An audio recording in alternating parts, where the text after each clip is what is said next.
In its growth frenzy, GoMechanic has dug its own grave. Today's story is the story of running too fast and tripping over. It's the story of chasing growth at any cost. It is the story of everything that's wrong with the startup ecosystem.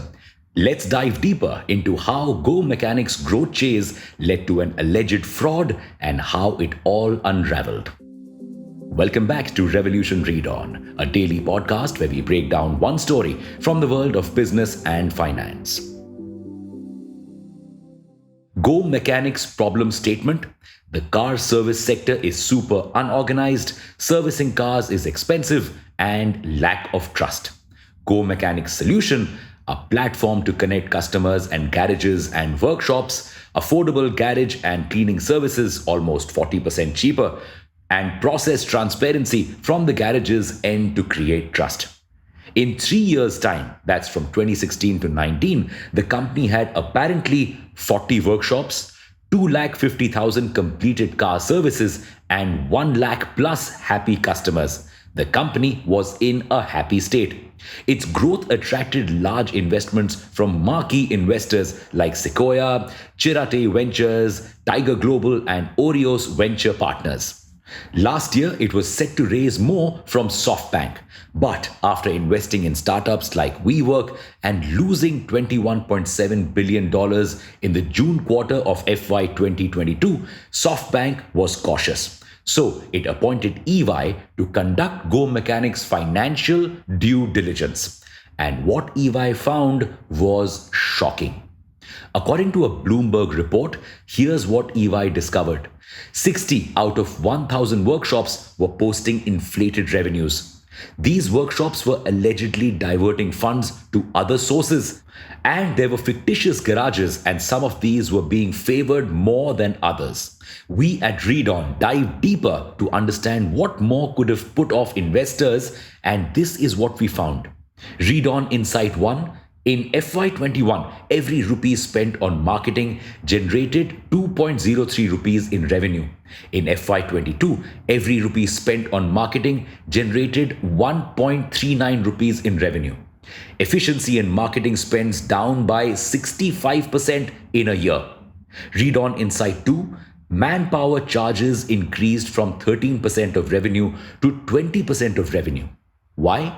This would surely have been a red flag during the due diligence. Moreover, direct manpower hires became more inefficient, difficult to digest. Maybe because of competition, they had to A, pay for more limited skilled labor, and B, provide same services at a lower price, which also put a pressure on margins.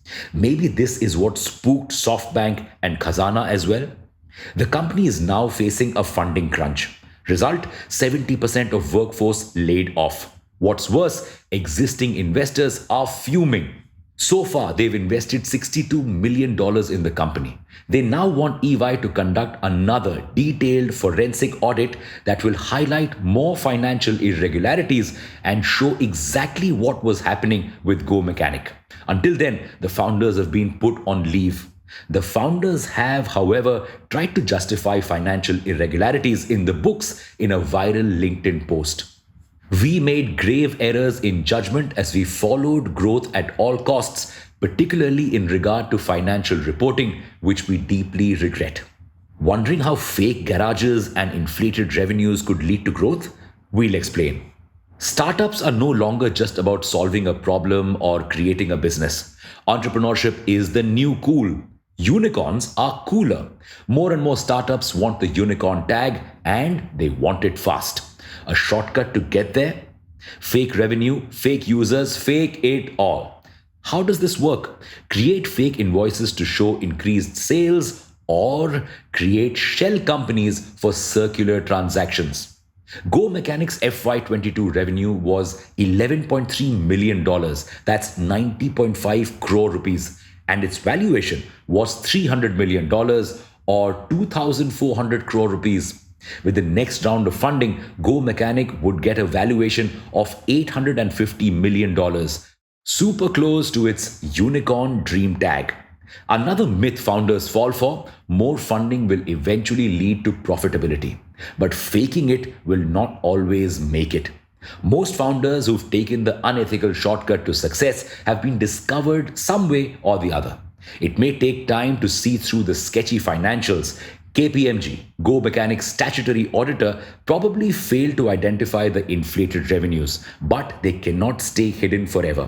The sad part is that the company could have been successful if it didn't blindly chase high growth. If it tried to optimize for profitability instead of valuation, it could have had both. This whole situation brings to surface a major question. Why were major VCs like Sequoia and Tiger Global not able to catch this flaw? This is not the first time Sequoia has seen financial irregularities in one of its portfolio startups. BharatPay, Trell, Zilingo all have been guilty of similar issues. What's going wrong? Well, in a report, Sequoia itself said that it sometimes invests in startups at a very early stage when due diligence is almost impossible.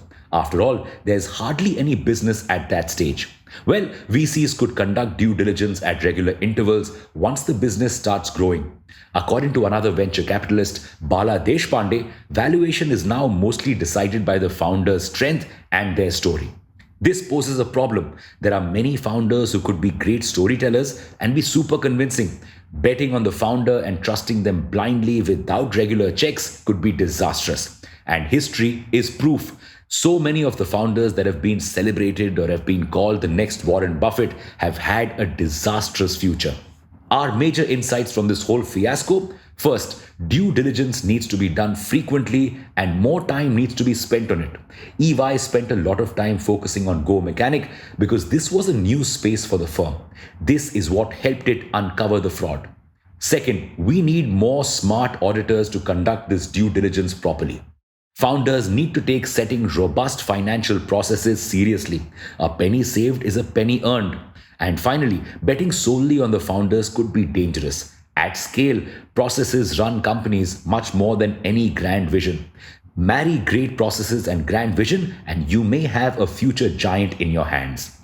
GoMechanic's story will serve as a cautionary tale for founders out there chasing high-paced growth. There's a silver lining to this. Of course, we're always looking for positive angles.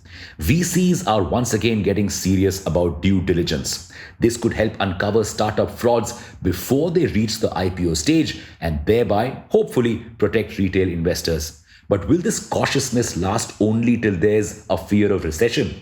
Who knows? The VC circus goes on. Thank you for listening to this episode. We'll be back with more tomorrow. Until then, read on.